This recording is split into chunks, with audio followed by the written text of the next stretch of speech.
Oftentimes, when we come into a deeper knowledge and or revelation of God's love for us, or His Word, and all of who God is, and sometimes we come to an understanding or revelation that we've been lied to in the world about many things, right? And we realize that there were truths that were hidden from us that we are now getting a glimpse of. And when this happens, often what it creates in us is such a satisfaction in receiving this knowledge that we have received that we can almost get a high off of it. And that what we receive from God, if God reveals to us a truth or revelation, it becomes something that becomes like ours, like a treasure, something we want to keep for ourselves. And this is not a new phenomenon. When we look at the time when Jesus, Yeshua the Messiah, his name is Yeshua in Hebrew, when he was walking on this earth, around him the elite Pharisees, as well as many of the people around him who believed in God, they didn't like what he was doing because he was coming to trample on their treasures. And what I mean is they had these traditions, they had these truths, these things that they wanted for themselves. And actually one of the main things that Yeshua was in opposition of, in general, the big thing that they had an issue with, was that he was proposing that this gospel message is not just for a Jew, but it is actually even for the sinner, even for the people, the pagans of the world, and people who had no heritage in God. Because ultimately that is who God came for. He came for the world, not just a nation. And that was one of the things that Yeshua was trying to tell the people, and they hated that thought because it meant that it wasn't just theirs. It meant that the truth that was entrusted to them is not just theirs, but that it is supposed to be going out to the nations. And oftentimes the same phenomenon, no matter what truth it is, no matter what it is, what treasure it is you have, or whatever God has given you that you have made your treasure, no matter what it is, you can easily try and make it your own, or make it more important than what God actually deems important. Now let me explain to you where I'm coming from with this. I'm just going to give you an example here. When I was back in high school, still young, I started reading up on the internet about all these kinds of conspiracy theories. And if you've ever read up on conspiracy theories, you know that there are so many out there, and some of them are totally just ridiculous, right?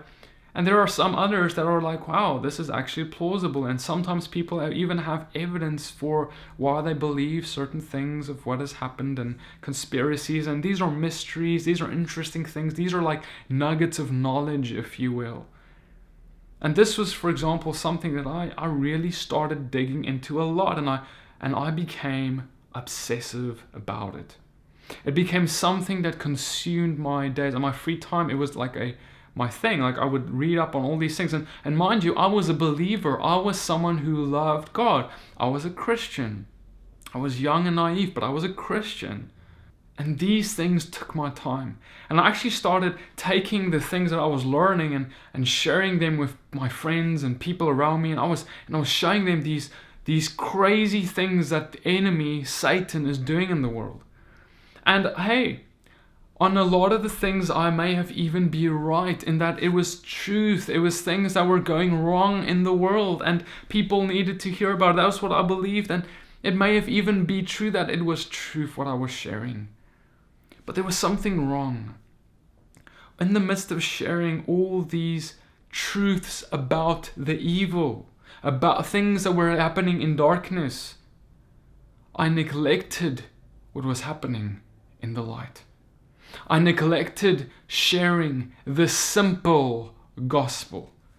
You see, brothers and sisters, when you come before God one day, He's not going to ask you, how well did you proclaim flat earth? He's not going to ask you how well you proclaimed the fact that the Twin Towers was orchestrated by someone else, or whatever your conspiracy theory is that you hold on to and treasure. It doesn't matter. God is not going to ask you, how well did you proclaim that? He's going to ask you, how well did you proclaim the light? Not how well did you proclaim what you were lied to about. How well did you proclaim what the truth actually is? Because there is no use in proclaiming the bad stuff in the world without actually focusing on proclaiming the solution. You see, this is a situation of balance. Because this is not just about a conspiracy theory thing, like people who like conspiracy theories. It goes to anything in life. It is about a balance. And if there is anything in your walk, any treasure you have, even a treasure about who God is, that you lift up above your relationship with God Himself and with proclaiming to others the simple gospel, the great solution, the great commission, if anything is pushed above that, you're in idolatry. Because Yeshua, the last things He said is go into the world, proclaim the gospel to every creature. And when He comes back, what is going to be the first thing He asks? It may not be a big shock to us if the first thing He asks is, how well did we do the last thing He told us to do? Right? And the last thing He told us to do is to proclaim the gospel. Now, my question to you today is, brother or sister, I love you. My question is, are you distracted?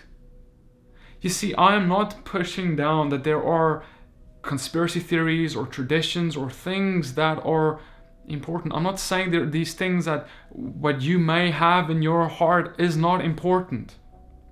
But sometimes what we do is we get focused, we get this passionate about things, right?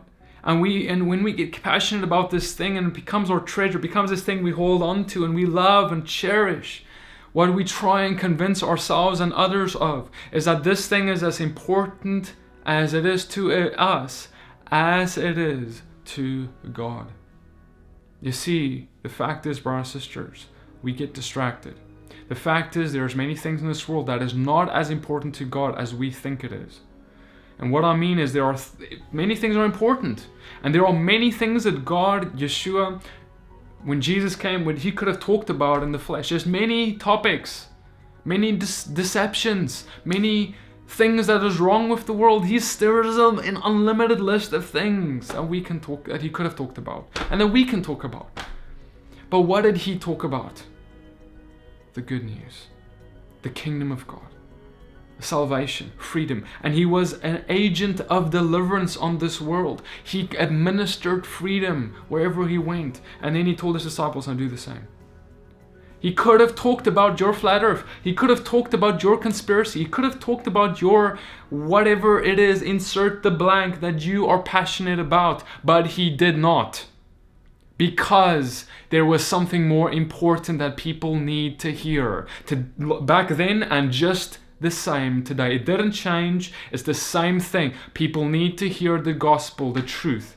And you may say, well, PD, my conspiracy theory or my thing that is truth, whatever it is, if it is not the truth, whatever, that thing, you can't tell me, PD, if I tell this to others, they'll be coming to God, and that's the way that they come to God, and that's my ministry. And that's exactly what I would have told you all those years ago when I was in high school.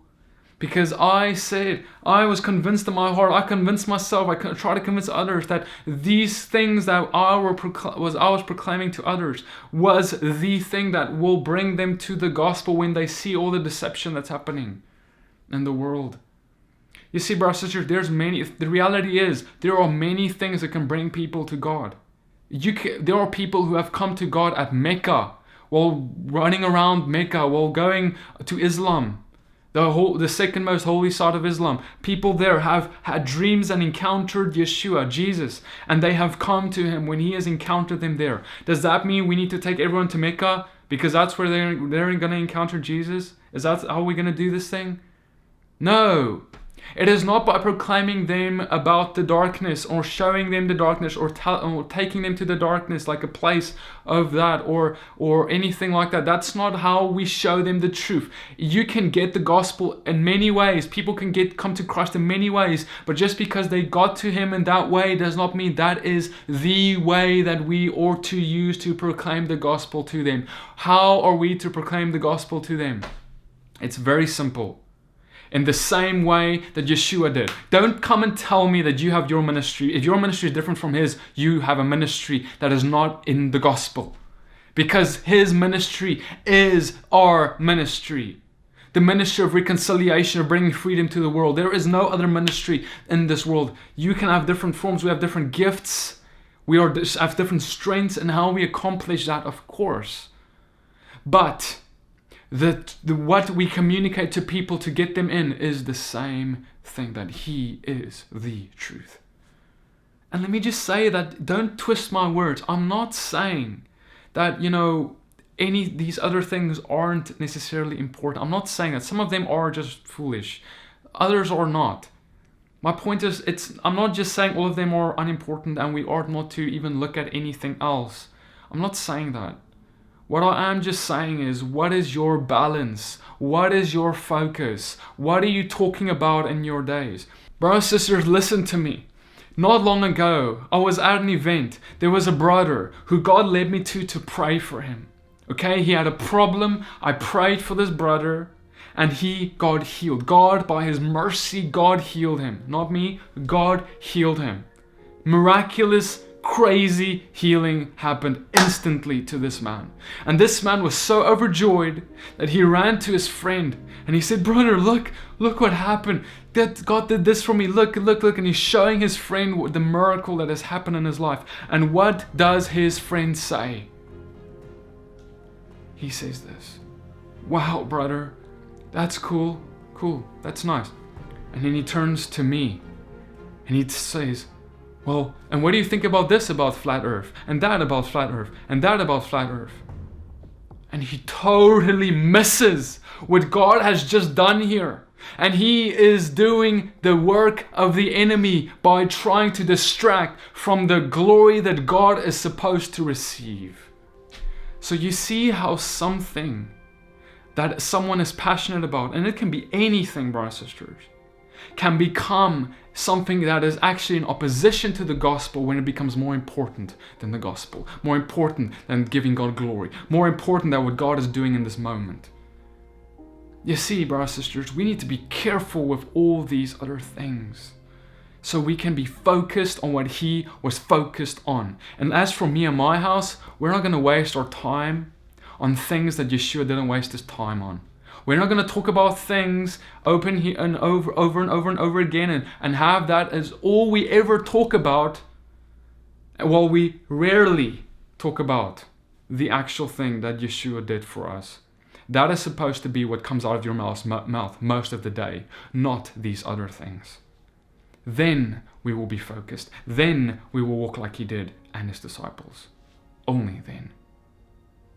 Brothers and sisters, I love you. May God bless you and keep you, shine his face upon you, lift up his countenance upon you, give you shalom and blessing. Hope this teaching has blessed you. Please consider subscribing to this channel if this one's blessed you for more of these. And a special shout out and thank you to the patrons of this channel who has made this video and every other video this month possible. Blessings and shalom.